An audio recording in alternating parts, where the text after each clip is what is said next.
आयुष्कामार्थसिद्धये प्रथमं वक्रतुण्डं च एकदन्तं द्वितीयकम् तृतीयं कृष्णपिङ्गाक्षं गजवक्त्रं चतुर्थकम्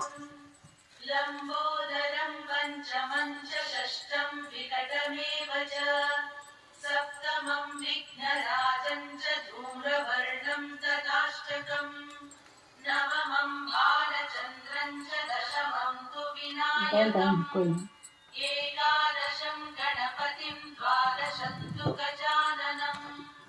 द्वादशैतानि नामानि त्रिसन्ध्यं यः पठेन्नरः न लभते गतिम् जपेत् गणपतिस्तोत्रं षड्भिर्मासैः पठेत् संवत्सरेण सिद्धिं च लभते नात्र संशयः अष्टभ्यो